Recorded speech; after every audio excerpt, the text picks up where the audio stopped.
पुत्रदा एकादशी। युधिष्ठिर ने कहा, हे कृष्ण, कृपया मुझे विस्तार से बताएं कि पौष मास के शुक्ल पक्ष की एकादशी का क्या नाम है, विधि है या क्या है? उस दिन किस देवता की पूजा की जाती है और आपने किससे संतुष्ट होकर मन्नत मानी है? श्री कृष्ण बोले, हे महाराज, यह एकादशी पुत्रदा के नाम से प्रसिद्ध है। इस एकादशी के देवता सिद्धिदाता नारायण सभी पापों के विनाशक और कामदा हैं। त्रिलोक में इसके समान कोई महान व्रत नहीं है।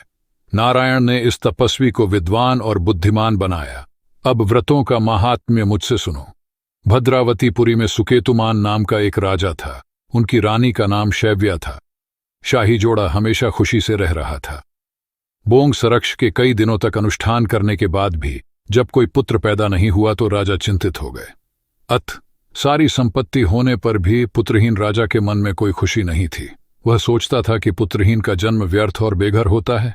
शास्त्रों में पितृपुरुष का जो रण बताया गया है वह पुत्र के बिना नहीं उतरता। पुत्रों को इस लोक में समृद्धि और उत्तम गति प्राप्त होती है तथा उनकी आयु, आरोग्य, संपत्ति आदि विद्यमान रहती है।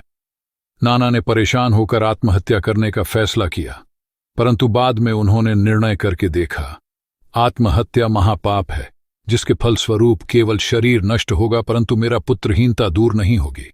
फिर एक दिन राजा घने जंगल में गया। जंगल में भ्रमण करते हुए जब 2 घंटे बीत गए तो राजा को बहुत भूख और प्यास लगी। वह इधर उधर पानी ढूंढने लगा। उसने बगुला, हंसों और विभिन्न मछलियों से भरी एक सुंदर झील देखी। सरोवर के निकट मुनियों का आश्रम था। वह वहां प्रकट हुए। सरोवर के तट पर मुनि वेद पाठ कर रहे थे। उसने मुनिवृंद के चरणों में प्रणाम किया। ऋषियों ने राजा से कहा, हे राजन, हम आपसे प्रसन्न हैं, प्रार्थना करो। राजा ने कहा, तुम कौन हो और यहां क्यों इकट्ठे हुए हो? ऋषियों ने कहा, हे राजन, हम विश्वदेव के नाम से प्रसिद्ध हैं।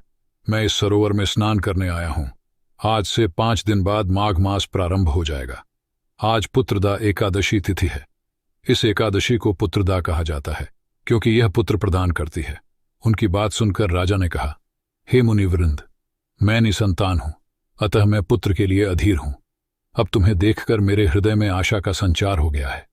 कृपया इस अभागे पुत्रहीन को पुत्र प्रदान करें। आर्षियों ने कहा, हे राजन, आज पुत्रदा एकादशी तिथि है, तो अब ये करो। भगवान श्री केशव की कृपा से तुम्हें अवश्य ही पुत्र रत्न की प्राप्ति होगी। आर्षियों की बात सुनकर राजा ने नियमानुसार केवल फल खाकर व्रत का पालन किया। 12वें दिन उचित समय पर अन्न से पारण किया। आर्षियों को प्रणाम करके वह घर लौट आया। व्रत के फलस्वरूप राजा को समय आने पर एक तेजस्वी पुत्र की प्राप्ति हुई। हे राजा, इस व्रत का पालन करना सभी का कर्तव्य है। मानव कल्याण के लिए मैंने यह व्रत तुमसे कहा है। जो लोग सच्चे दिल से इस पुत्रदा एकादशी व्रत का पालन करते हैं उन्हें पूत नामक नरक से छुटकारा मिल जाता है और इस व्रत कीर्तन को सुनने से अग्निष्टों में यज्ञ का फल मिलता है। इस महात्म्य का वर्णन ब्रह्मगु पुराण में किया गया है।